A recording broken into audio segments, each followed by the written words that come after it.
LIFiNG Podcast, Episode 11, The Outdoor Minute Rule, Microdoses of Nature Exposure for Mood, Immunity, and Circadian Rhythm.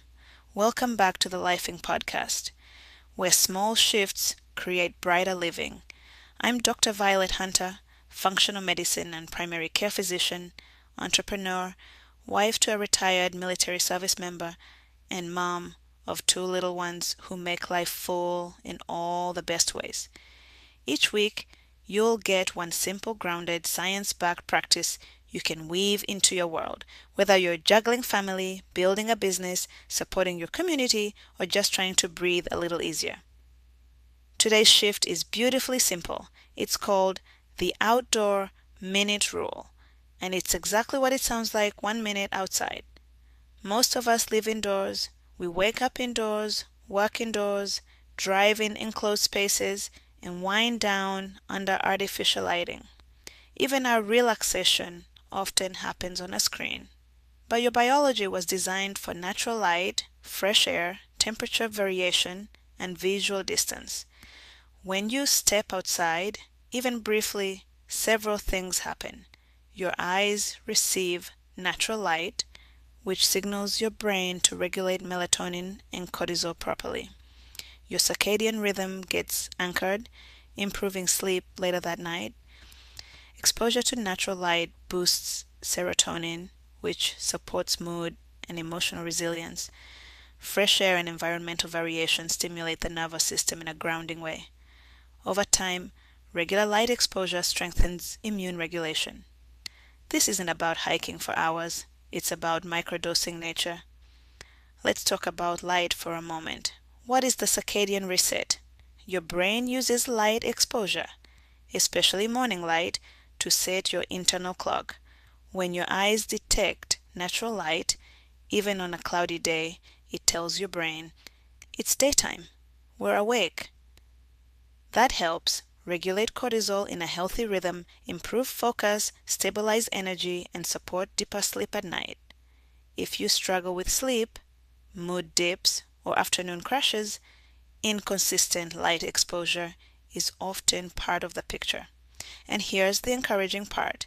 It doesn't take long. Even 1 to 5 minutes outside in the morning can help anchor your rhythm. Spending brief time outdoors has measurable effects on stress hormones. It lowers perceived stress, reduces rumination, and improves emotional regulation. And when stress lowers, immunity improves. Chronic indoor living, artificial light at night, and constant stimulation can keep the nervous system slightly on edge. Nature interrupts that. It signals safety. And the immune system performs best in a body that feels safe. Here's your practice this week. At least once per day, step outside for 1 minute. That's it. You can stand on your porch with your coffee. Step outside before getting in the car. Take 3 slow breaths outdoors. Let your eyes look into the distance instead of at a screen. Feel the air temperature on your skin. If you can make it 5 minutes, wonderful. If it's truly 1 minute, that still counts. Consistency matters more than duration. In the middle of full days, clinic, business, parenting, responsibilities, it's easy to move from one indoor space to another. I've noticed that when I intentionally step outside, even briefly, something shifts.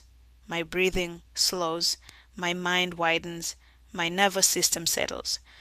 Sometimes it's just a minute between tasks. Sometimes it's a short walk with my kids. Can't wait for spring. It doesn't have to be dramatic to be effective. This week, build the outdoor minute into your routine. Maybe right after you wake up after lunch, before dinner, or before bed, pair it with something you already do so it becomes automatic. This is a good way to build new habits. You want to add it to something that is already part of your typical routine. Notice how your mood feels, how your energy shifts, whether sleep improves, whether you feel just a little more grounded. Small exposures create cumulative effects. The body was designed for rhythm, light, air, and space. The outdoor minute rule is one of the simplest ways to reconnect with that design, even in the busiest seasons of life. Small shifts, brighter living. I'm Dr. Violet Hunter, and this is the LIFiNG podcast. I'll see you next week.